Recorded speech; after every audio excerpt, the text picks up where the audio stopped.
another episode of the Verde Valley Experience. Thank you so much, as always, for joining us. We really appreciate you. If you miss any portion of today's show, you can check out verdevalleytv.com anytime at your leisure and watch it over and over and over again.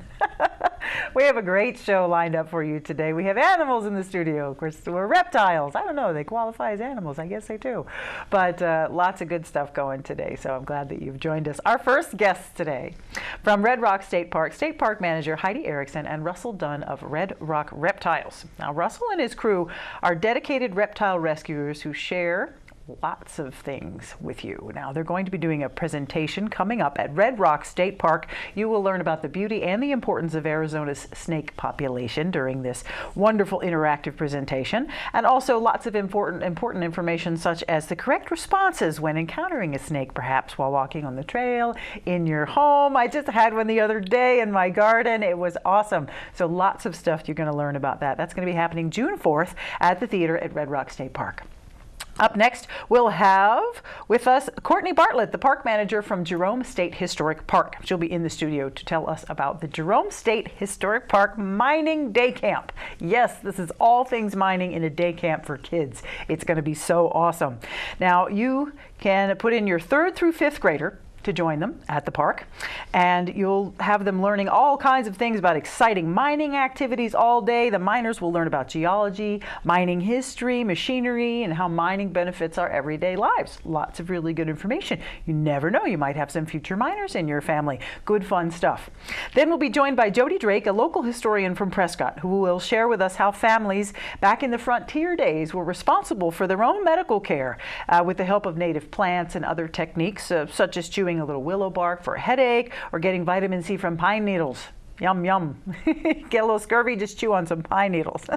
Jody will be presenting this information and a lot more as part of his Arizona Humanities presentation that's happening at the Prescott Public Library June 1st at 5 p.m. So we're going to give you a little sneak peek into that right here in just a bit.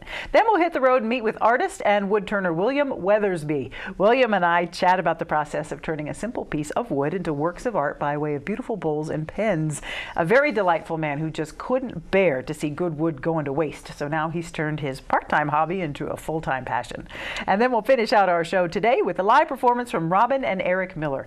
This father and son duo frequent all sorts of various music venues here in the Verde Valley, whether together, solo, or with their various different bands, playing all kinds of different things, from blues to flamenco to jazz to new age music. They're amazing, and across the board, their repertoire delights fans of all ages and musical tastes, and can't wait to see what they've brought for us today, so stick around. So we're going to go ahead and get started with our fabulous bevy of scaly guests over here.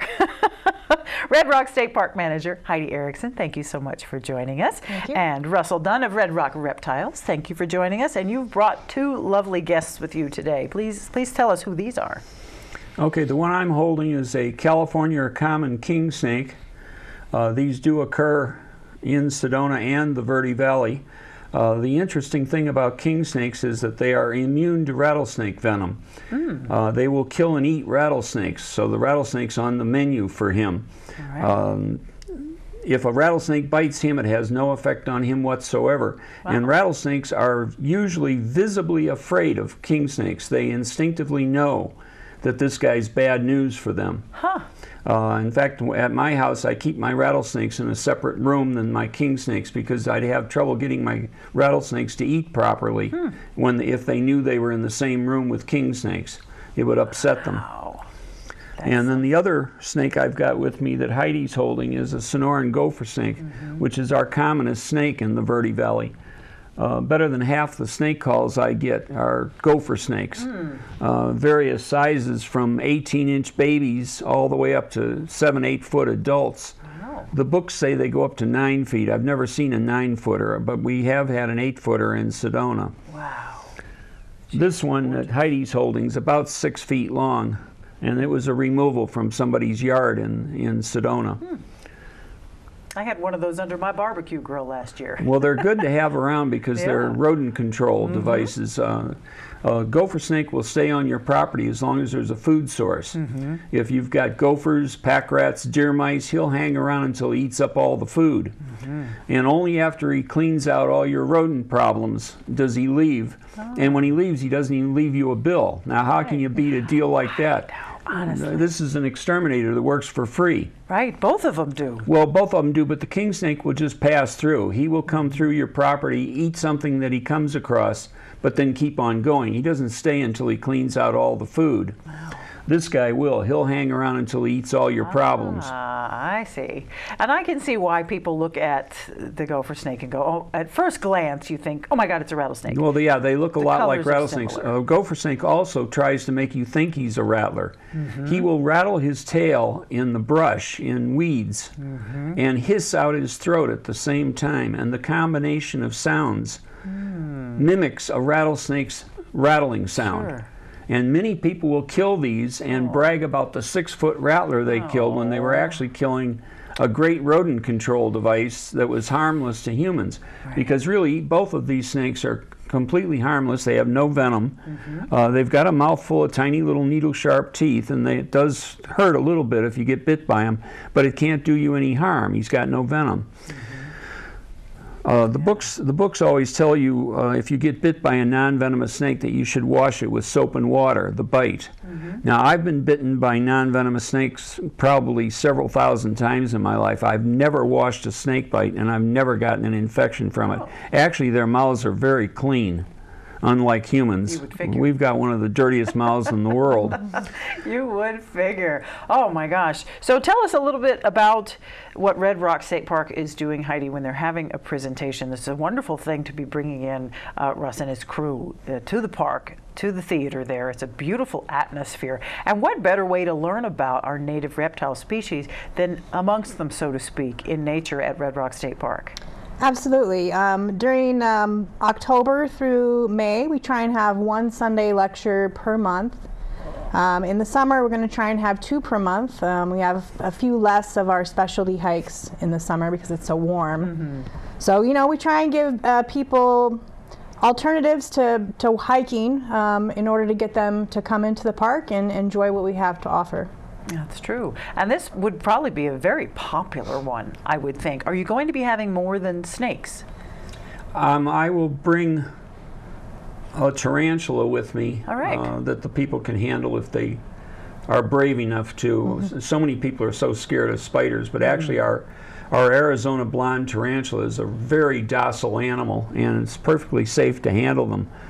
They do have venom, and I understand it's a very painful bite. I've never been bitten by one, and I've handled hundreds of them. But the surprising thing about these great big spiders is that they're very, very gentle. And if you're gentle with them, they'll be gentle with you. Exactly. Much like snakes. But primarily, I'll be bringing just local snakes to show the public. Mainly, the program is to teach people that snakes aren't the big, bad, evil, scary things that they were led to believe they were. The Bible has given snakes a bad rap. And I'm trying to counter that. Sure. To get people to a point where they don't have that knee-jerk reaction of, oh, snake, kill it. Because so many people react that way to a snake. The first thing they think about is getting a hoe or a shovel and chopping its head off. Right. And if it wasn't for snakes, we'd be darn near up to our knees in rodents in this world. Absolutely. So we need them around. They're a very important part of the ecosystem. Definitely. So what advice would you give folks if they're out hiking, they're in their garden, heck, they're walking through their garage, and they come across a snake, just a snake? Well, What's any the first snake, thing they should do? First thing they should do is try to determine what it is. Fortunately, in Sedona, we've only got 3 dangerous snake species, the 3 rattlers that occur in Sedona. Sure. So you're looking at an animal, if it's got a big boofy V-shaped head that's obviously a separate head from the body and much larger than the body. If you'll notice, this snake's head goes straight back into the body. It's hard to tell where his head ends and his body begins. Same thing's true with the gopher snake. Right. He's got a slight swelling to his head, but for the most part his head goes straight back into the body. Got it. Rattlesnakes got big cheeks. Yes. Those are the venom glands that are full of venom that are sticking out to the sides. So you look at the head and look at the shape of the head and look at the tail. If there's no rattles on the tail and the tail comes to a point, like this guy's tail does and like her tail does, comes to a point, in Sedona, this tells you it's not a dangerous snake. We've got 18 species of snakes in Sedona, and only the 3 rattlesnakes are dangerous to humans. All of the rest of the snakes in Sedona are non-venomous and of no danger to humans or pets. They won't hurt you or your pets. Wonderful. See, that's good to know. There's only 3 dangerous snakes to worry about. They are rattlesnakes. Again, look for In the big Sedona. boofy head. Now down here in Cottonwood, you've got... oh no, we got this going. well, you've got 4 species of rattlers in now. Cottonwood. Okay. And you've got the western coral snake down here in Cottonwood, and they are highly venomous. Sure. Fortunately, the western coral snake is an extremely docile animal. And the chances are a western coral snake, even if you were to pick them up, probably wouldn't bite you. Right. But I would still not recommend that you handle them, because drop for drop, they've got venom that's deadlier than a cobra's. Goodness. Oh my gosh. Well, So it's strong. It's very potent venom. That's but awful. they are very docile species, Okay. Good to and know. not likely to bite anybody. But I've lived in Sedona, but in Arizona since 1968. Wow. And I have never encountered a coral snake in there this you go. state. There They're you not go. common. They're very secretive in their habits. Chances are they live probably 99% of their lives 2 or 3 inches down in the substrate underneath bushes and trees, and they don't come out, and people never see them.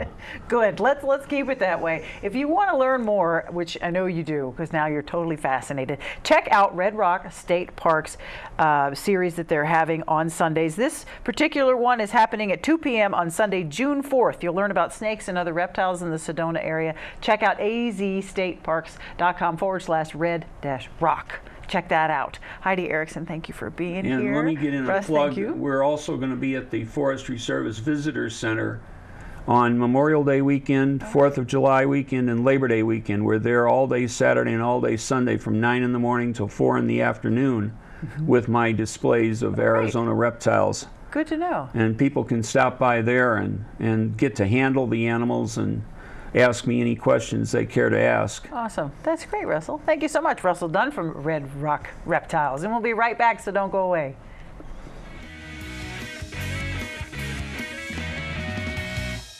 The Q102.9 plays all the hits. Yo, what's going on? This is Drizzy Drake. Ariana Grande. Maroon 5. This is Rihanna. I'm Shawn Mendes. Hey, it's Bruno Mars. Ed Sheeran. What's up, guys? It's Justin Bieber. You're listening to The Weeknd. Start your day with Brian James in the morning.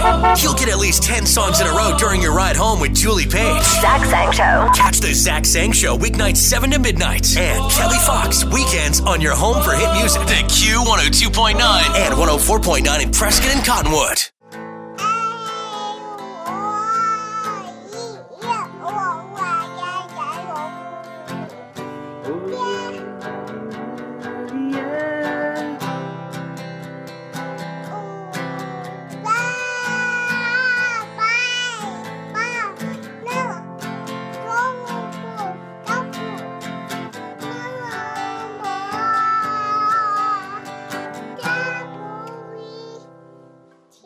Orkin has pest control down to a science. When your business chooses Orkin's Precision Protection Program, you get a tailored pest control program for your specific industry and environment. Your business can benefit from over a century of experience, training, and scientific knowledge that define the Orkin man.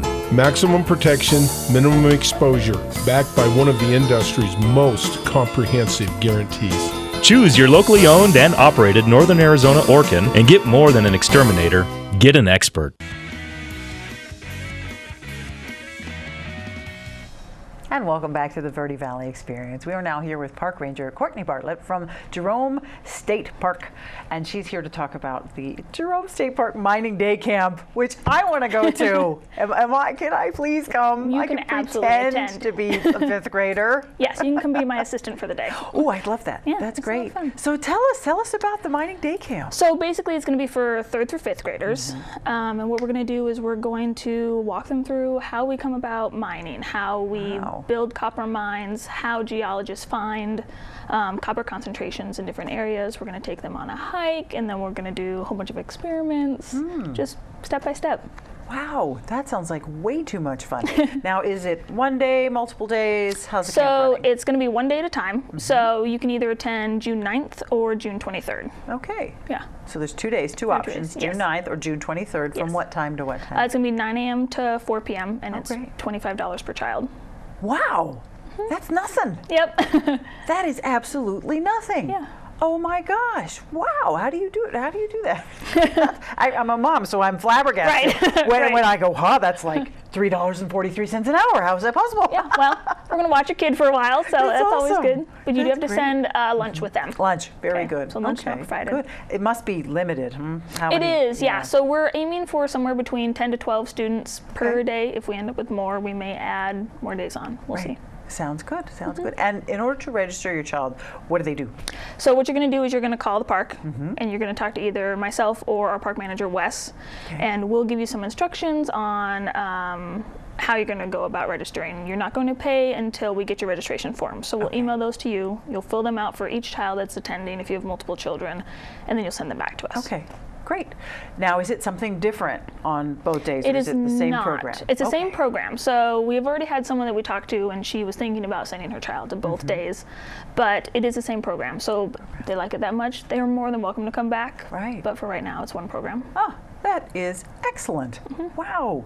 So, and you're one of the camp counselors, let's call it. I am. So I've kind of become the educational outreach coordinator at the park. Excellent. So yeah, I will be leading it, and Wes will be helping as well. Oh, fabulous. What's your favorite part of the day that you see? I know that may change when you do the camp, but foreseeing what you'll be doing during the camp, what's your most exciting part? I think my favorite part is going to be the hike. What we're going to do is we're going to focus on some geology. We're going to give them rock hammers, and as that's my background, I'm really excited about it. Oh, very cool. Well, tell us a little bit about your background then. So I have my undergraduate degree is in geology with the minor in chemistry, and my master's degree was focused in planetary geochemistry. Planetary geochemistry. I've never even heard of that. That sounds awesome. Yeah, I studied Martian minerals. Martian minerals. Wow, you're cool. You're officially cool. That's awesome. How did you get involved with Jerome Historic State Park? I just applied to work. I kind of knew that I wanted to be a park ranger, and Excellent. was really interested in Jerome because of the copper concentrations here, because of the different mines, and I really like the museum atmosphere that I work in. Oh, yeah, it's a beautiful museum. It's absolutely gorgeous to drive up there every day and then leave every day and see Sedona in the background. Oh my gosh, I absolutely hear you. Now, is this the first time you've done this camp? It is, actually. This is our first go around. There are going to be probably a couple bumps along the road, but we'll figure it out as we go.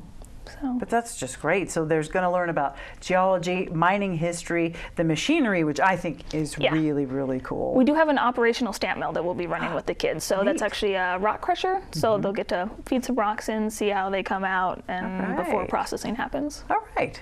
And I love that you tag in there how mining benefits our everyday lives, because we've kind of gotten away from the understanding of where things come from. You know, the kids think money comes out of a machine at a building. That's how you just go stick a plastic thing in, it comes out. Absolutely. And the grocery store, obviously the food is made right in the back of the grocery store. So they don't think about mining. Without mining, we'd have nothing. Well, and specifically copper as well. You know, there's a tendency to be disgruntled about mining. You know, it's bad for the environment. Nobody does any reclamation. When in reality, your life is not possible without copper. You know, you don't get your fancy phone without it. Your refrigerator doesn't work without it. Your phone lines don't. So it's really important to show the kids that when done properly, mining actually takes up less space in our world than the land we use for range for cattle. Right, for cattle. So so be a vegetarian. Yeah. Mining is good. Yeah, you need it. So when done properly, it's all right. Yeah, you don't think about copper and the fancy phones and, you know, geez, most of my jewelry. Yep, exactly. Yeah, all the stuff. It's a wonderful mineral, and we are very fortunate in Arizona to have so much, and Jerome's history just steeped in it. Yes, absolutely. That is fantastic. So tell us again. So the camp is from when to when? 9 to 4. 9 to 4. On June 9th or 23rd. June 9th or 23rd. $25 $10 per child. Wow. Bring lunch. Yes, bring your own lunch. And lots of snacks. Yes. And lots of snacks. So it's 3rd through 5th graders. So what are we looking at, like 7 to 11? What's 3rd yeah, through 5th? about in that age range. Yeah, we're probably mostly 8, 9, 10. 8, 9, 10. Yeah. Yep. Absolutely. That's a great group. Yeah. And you said how many kids? 10 to 12 for 10 each to day. 12 kids. So make sure to call ahead of time. Yes, and definitely. register. Go ahead Yep. and give the park a call. They're 928-634-5381. Give them a call. You can speak to Wes Yeager, the park manager, or you can speak to Courtney Bartlett, the park ranger. And you guys will get them signed up again. You email them the forms. Yes. And when they send the forms back in, then they send the payment. Exactly. But again, it's really small opportunity, but a very cool opportunity. Wouldn't it be great if you filled up instantly and you could add more dates and you could do it every year and then you could expand it to, kids love ghosts and stuff, and since you're in Jerome, and yeah, you could add that in there, little ghost talks. They would think that would be just a scream. That's the goal. We want to broaden it as much as possible. Absolutely, but you don't need to. The mining history in Jerome is so fabulous, and it's wonderful that you came up with this idea to share this with the kids. Where did this idea come from? I actually have always wanted to be a teacher. Yeah. So I just got really lucky that Wes is very supportive and was really looking for someone to start an educational outreach program. Wow. You just, thank God for you. Huh? This is awesome. Give this woman a raise. A promotion. Yeah, that too. Well, that's wonderful. And you've been with the park how long now, Courtney? 4 months. 4 months. 4 months. And you're look at what you're doing already. I love so it. Good for you. Make sure you check out Jerome State Park Mining Day Camp. You're going to go to azstateparks.com/Jerome. You can give them a call. You can speak to Wes. You can speak to Courtney. Get your kid in there. There's only 2 dates and there's only so many spots. So jump right on it. It sounds like way too much fun. I absolutely want to be there. Courtney Bartlett, thank you very much for being here. I'm so glad that you love your job. It really shows. Appreciate it. And we'll be right back with more of the Verde Valley Experience, so don't go away.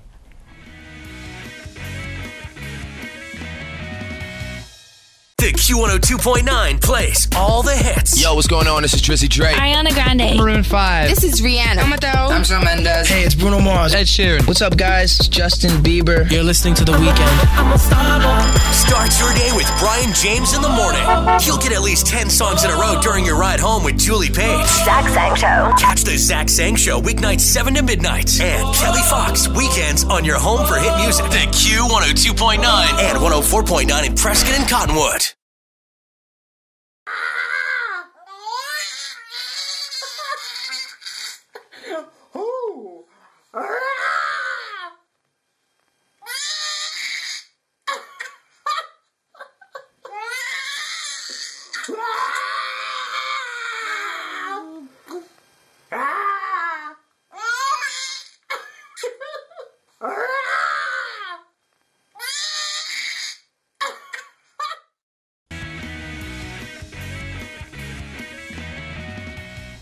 And welcome back to the Verde Valley Experience. I now have the pleasure of sitting here with Jody Drake, who is a historian from Prescott, in to talk about frontier medicine back in the day, great-grandma, and how they bandaged boo-boos. Well, medicine was so different in the territorial days because everything was available through a druggist. Medicine was in the hands of the family. You didn't go to see a doctor unless you broke a leg or you needed stitches or you were in definite peril. The family took care of its own medicine. Even beauty products.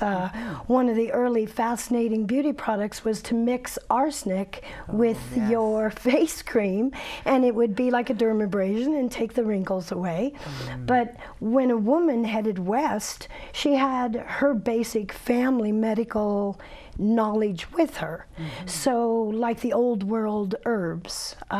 In Salem, a lot of women were accused of being witches because of the use of herbs, and they believed that it was magic instead of the wellness of the earth, like clove and oregano and ginger, and those are all old world herbs and had really genuine medical qualities to them.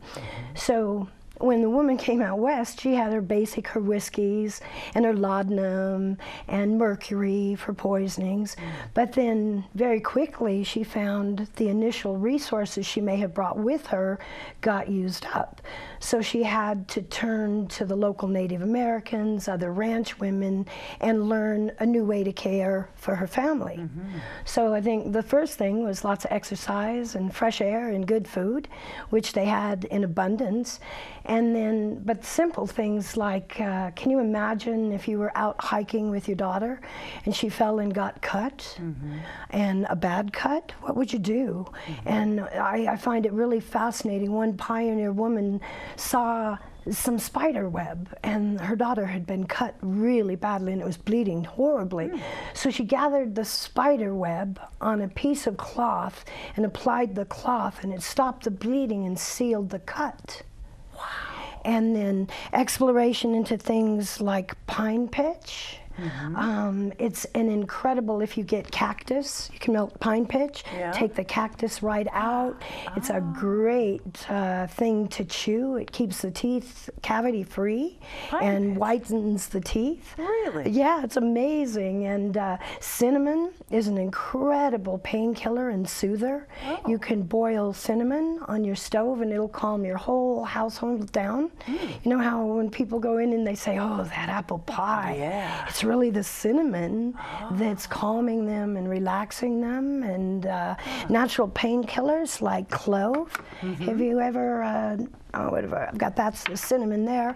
But in here, have you ever seen a whole clove? It's ground down. That's what the whole clove looks like. How about that? And tremendous painkiller. Really? And if you have a bad toothache, you can take nutmeg, a little bit of clove, put on that tooth, and within minutes it will calm it down. Wow. And it acts as an anti-inflammatory. And tastes good too, makes your breath fresh. It does. And so as the women were coming west, they're discovering a lot of the desert herbs, and they're being taught by the Native Americans things like pine needles are massively large in vitamin C. They're better than lemons. And they make a great tea. And of course the pine nut, the pinon nut, it's a complete protein. So you can actually, that's something with the greens that you gather, you can actually live on those things for short periods of time until you have other proteins available. I thought one of the saddest things historically, looking back on the Donner Party, is they starved to death in a cornucopia of food. They could have boiled the pine cones, they could have boiled the pine leaves, they could have boiled the pine pitch, but they didn't have the knowledge, and so the consequences were terrible. And another thing I always think, can you imagine if your son or daughter, if you couldn't get some spider web to heal that, can you imagine taking a needle and thread and having to stitch up someone you loved? Wouldn't that be terrifying? Especially while they were crying. I know. It's funny, I started this several years ago. I was asked by a school that was doing a pioneer trek if I would present ranch medicine. And I started studying, and it's become this huge product. And none of my family or friends will complain about anything in front of me. So you're going to use that witch got a headache? Well, I have a little, chew on the willow bark. You know? Did you know that Bayer aspirin founded the patent on aspirin and heroin in 1853? Wow. Isn't that amazing? Wow. And they still hold the patent today, of course, on Bayer, but not on no longer on the heroin. That's patent free, apparently. Well, the medicines in the early West, they may not cure you, but they made you feel wonderful. Well, yes, we all know about the cocaine and the Coca-Cola. Cocaine, sure. Hey, happy Jews! Woohoo! Can't do that anymore. Now we just have caffeine. Yeah, isn't that the truth? Lots of caffeine. But then it was interesting during the Civil War. Mary Baker Eddy, she went in and studied the medicine they were using in the Civil War, which was brutal at best. I mean, amputations without anesthetic. But what she discovered is that some men could have a limb amputated and completely be able to control the pain, and that other men would be in dire agony. Right. So in her research, what she discovered was the power of the mind and the herbal diets of a lot of the men and how they had been raised, what kind of disciplines they had.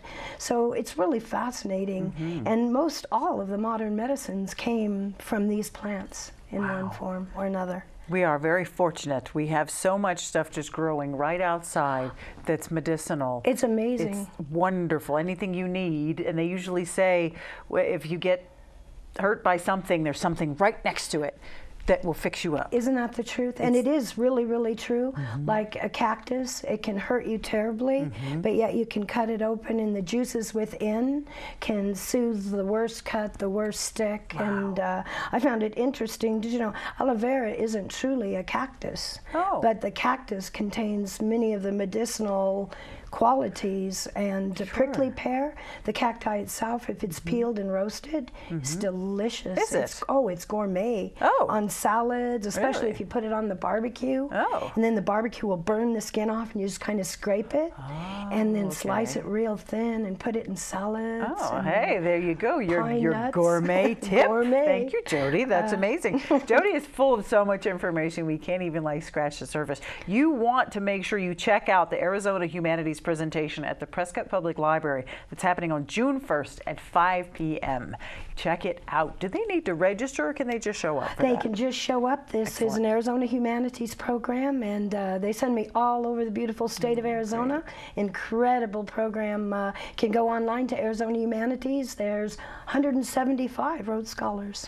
Wow. Yeah. That's amazing. Yeah, check out azhumanities.org. That's going to have information. And of course, it's at the Prescott Public Library, June 1st at 5 p.m. You know you want to get there with Jody and ask lots of questions, and you'll learn lots of stuff. We'll have some pine tea. And pine tea. So with the tea, is it the green needles? You got to get the fresh ones, pick them right off the tree. You want to get them right off the tree. That's when they're highest in vitamin C. And you want to wash them because there's lots of wild little critters that love the same stuff we do. And then just simmer them. Never boil an herb. Always simmer. And it's a delicious tea. Little fresh honey. Kill the allergies out.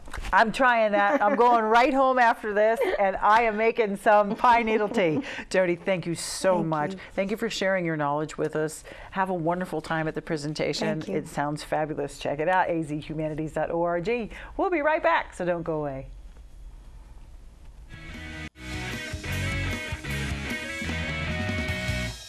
The Q102.9 plays all the hits. Yo, what's going on? This is Drizzy Drake. Ariana Grande. Maroon 5. This is Rihanna. I'm Shawn Mendes. Hey, it's Bruno Mars. Ed Sheeran. What's up, guys? It's Justin Bieber. You're listening to The Weeknd.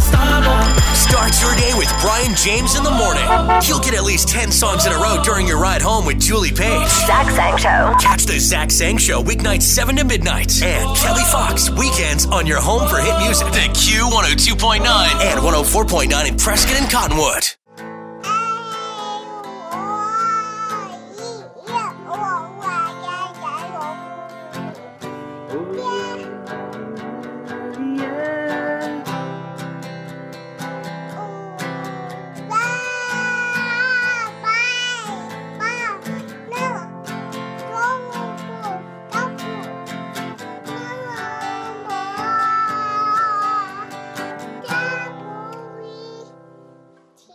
Orkin has pest control down to a science. When your business chooses Orkin's Precision Protection Program, you get a tailored pest control program for your specific industry and environment. Your business can benefit from over a century of experience, training, and scientific knowledge that define the Orkin man. Maximum protection, minimum exposure, backed by one of the industry's most comprehensive guarantees. Choose your locally owned and operated Northern Arizona Orkin and get more than an exterminator. Get an expert.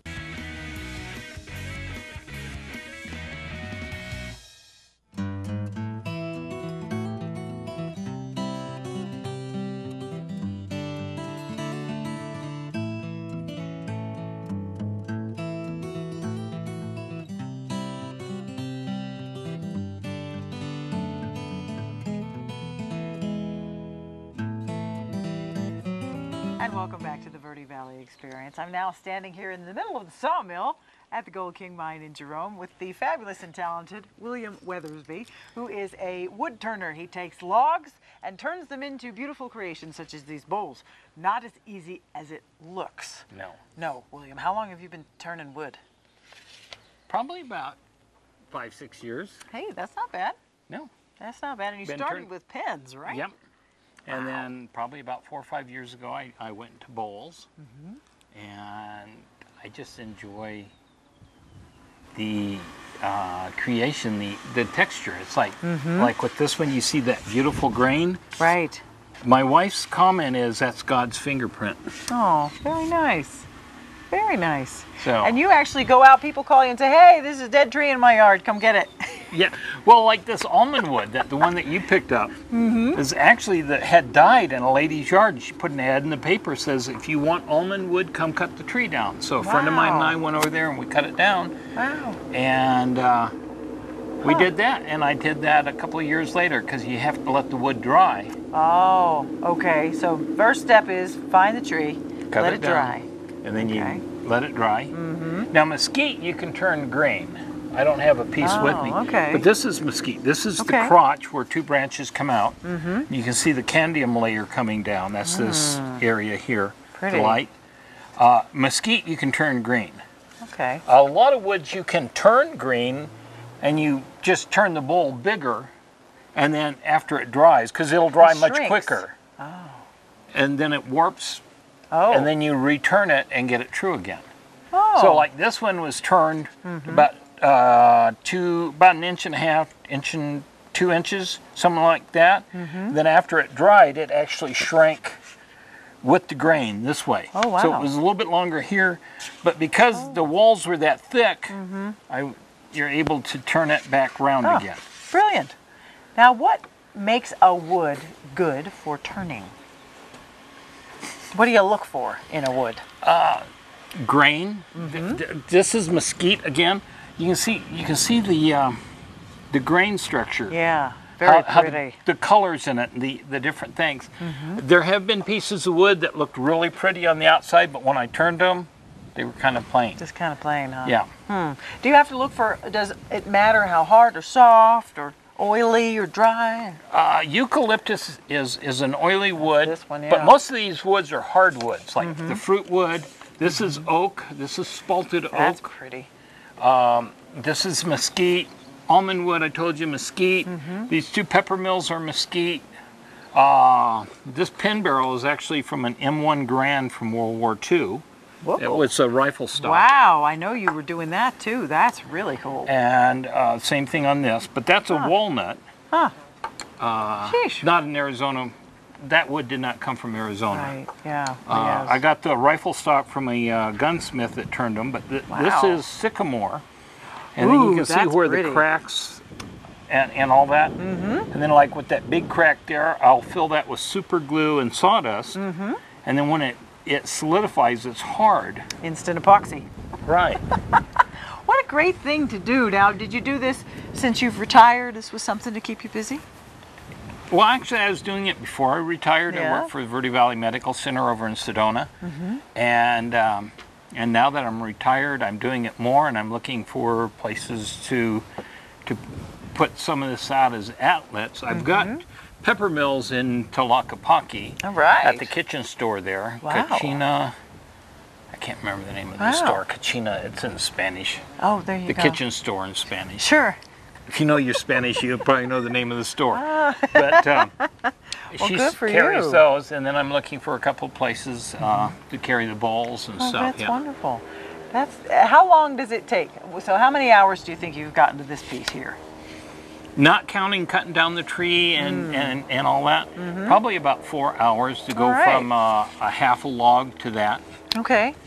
4 to 5 hours, yeah. Then you start with like a section of a log. Right. I start with like a half of a log. And sometimes I'll round it on the bandsaw. Sometimes it's too big to round on my little bandsaw. But I've started, there's one that Ray really likes, that I started just the log, the whole log. And then, so the heart of the log is in the center of the piece. Okay. Got it. And it comes out Very really nice. pretty. I bet. Well, you can tell he works with his hands. You should see this guy's hands. Look at those hands. Those are a riot. Oh my gosh. Yeah, working with your hands is so satisfying. It I is. don't know how you make something so small as pens. What happened? One day you woke up and said, I want to work with wood. Well, actually, I worked with Ray Rybar out in his blacksmith shop, and I learned how to make Damascus, and I was doing that. And I heard that there was a guy at the Atlanta Knife Show that sold pins made out of Damascus, out of Damascus steel pattern welded steel. Right. And you have to use a metal lathe for that. So I picked up a used metal lathe with sweat equity, and actually from Ray Rybar, and I thought, well, I'll start with wood, so I'll learn how to do it instead of trying to make all my mistakes using Damascus. And I've never really gone back to steel. Oh, how about that? You found your niche, wood. Yeah. Very nice. Well, that's wonderful, William. Thank you for telling us about what you do and how you got into it.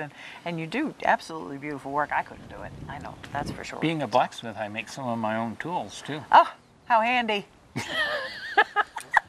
We got so many handy people here in the Verde Valley. It's just amazing. We're so lucky. There's so many interesting people like you, William, and of course Ray. And it's just such a great thing. Thank you for letting us come and seeing what you're making. Thank you for explaining it to us, and keep up with it. William Weathersby, everyone. Another one of our fine characters here in the Verde Valley. And I am a character. You are. And we've got lots more of the experience coming, so don't go away.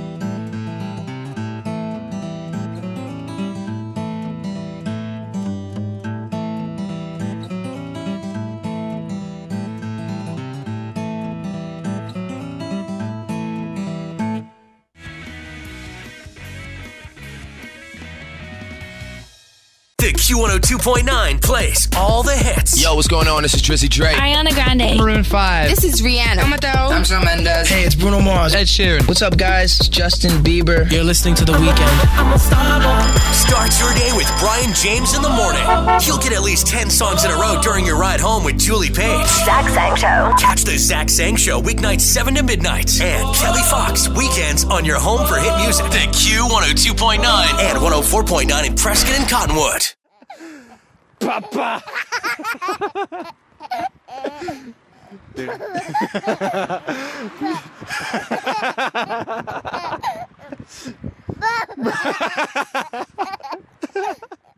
Miss Lee, this is Agent Williams from the tax office. Our records show an unpaid balance on your account. If you don't pay by end of day, you'll be facing jail time. Well, the fastest way to fix this is with a prepaid debit card. Can you go get one now? Yes, and we want to clear this up. If you just buy that prepaid card, put $400 on it, then call me back and read the numbers to me. The moment they ask for a prepaid card is the moment you know something's wrong. Think before you send money. Learn more at scamawareness.org.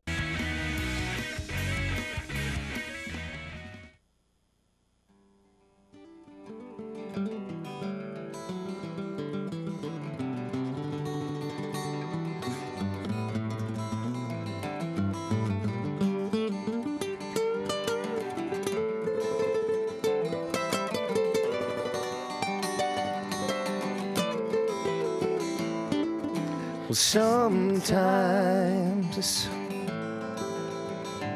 in the morning I catch a falling dream, a disappearing scene, and I think about someone that I will never see again, and now it's only me again. Ooh. And sometimes, well, in the morning I think I hear a phrase will echo through the haze, and it's just beyond my vision. Well, something that she said one night before we went to bed one night. Ooh. Take it, Eric.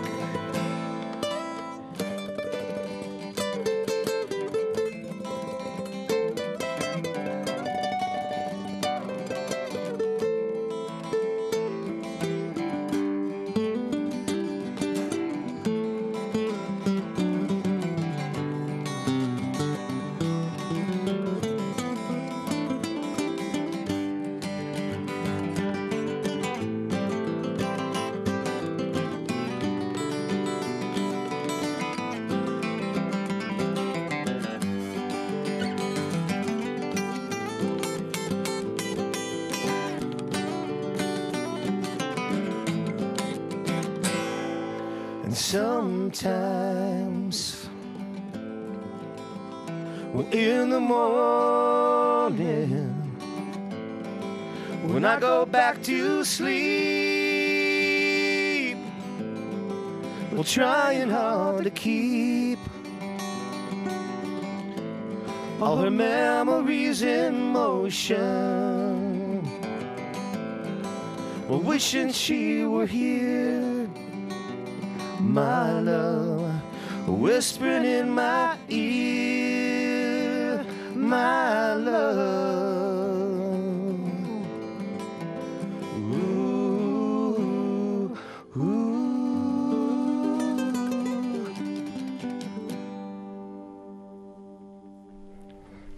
Wonderful. That was, I loved that. That was just great. We have with us the pleasure, and the honor. Thank you, gentlemen, for being here. We have Eric and Robin Miller. Wow. It's just so nice. Verde Valley, we are so lucky. We have such talent here that whenever someone comes in the studio with this, it's like, oh my God, so much talent, I can't even be in the same room. I'm really impressed how well the flamenco blends with the blues. So you wouldn't think that. I have never heard them played at the same time, but it's beautiful. It's so unusual and original. How did you guys, I know we have the father and the son thing going on, but other than that, how did you work your musical styles together?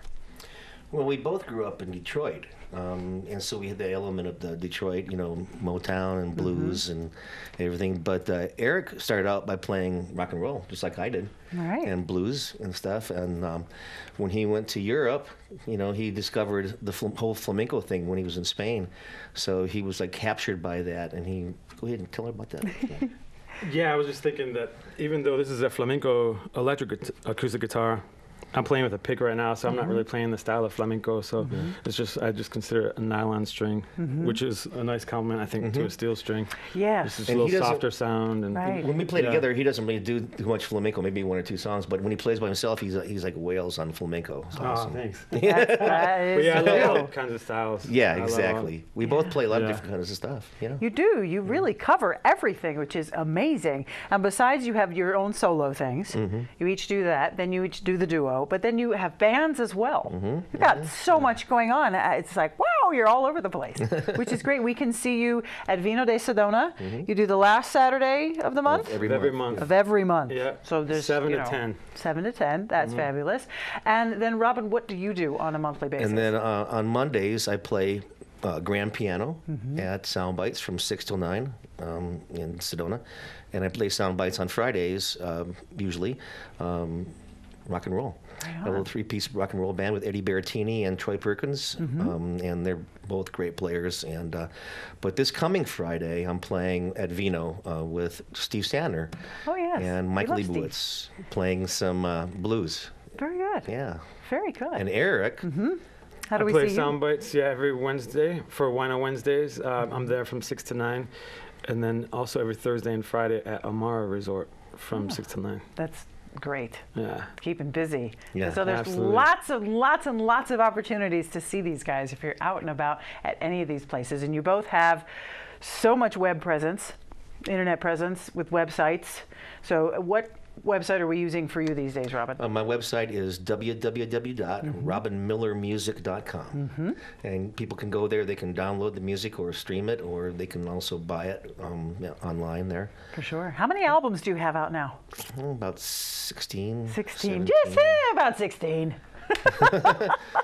But not all of them are available because I've done stuff like with MCA Records and different companies and stuff. Dude, that's great. And Eric, how about you? It's Eric Miller worldmusic.com, correct? Yes, That's the one we're working on? Great, okay, yeah. very good, very good. Do you have albums out as well? I do. Excellent. Yeah, I have to update my website, but I have 3 there, but usually when I'm performing, I'll have my newest ones, but I think I have like 8 to 11 maybe. Wow. Yeah. That's really something. Yeah. That is something.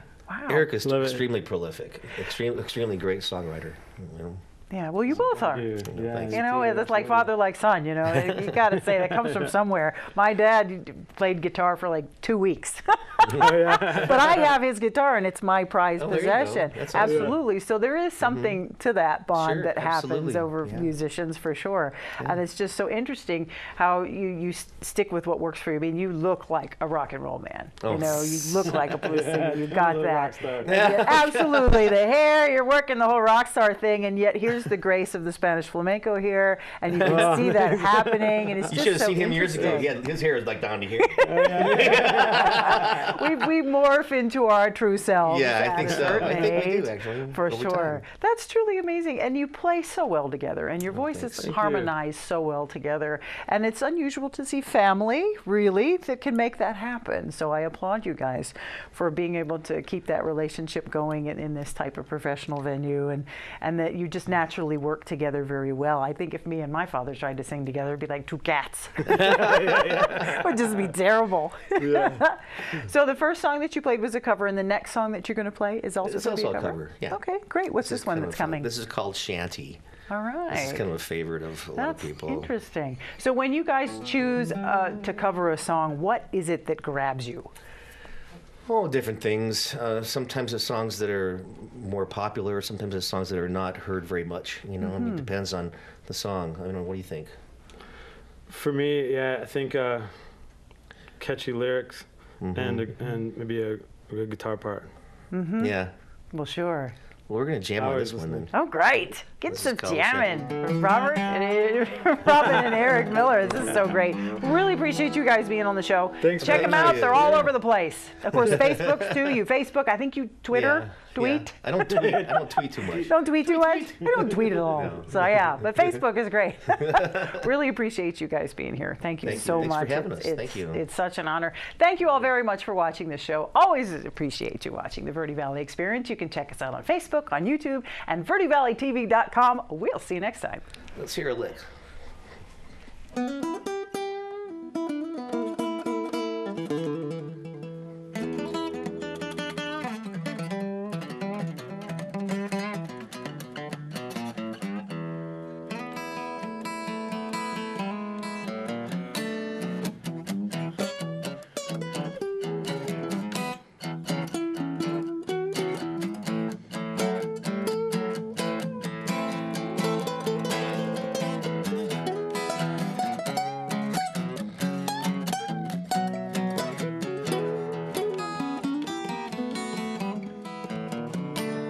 Gonna sit down on my kitchen, make me something good to eat.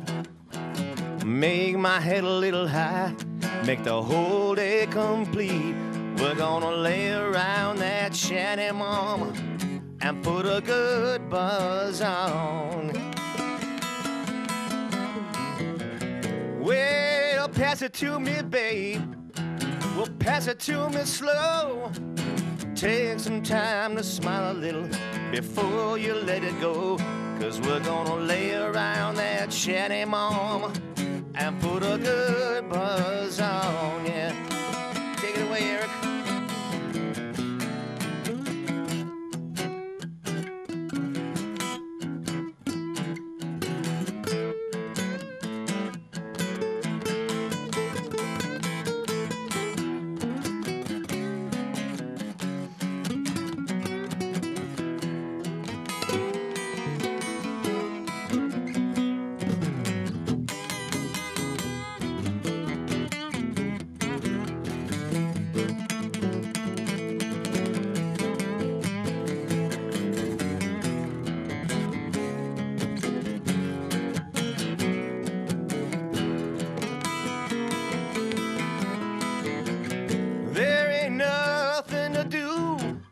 there's always room for more.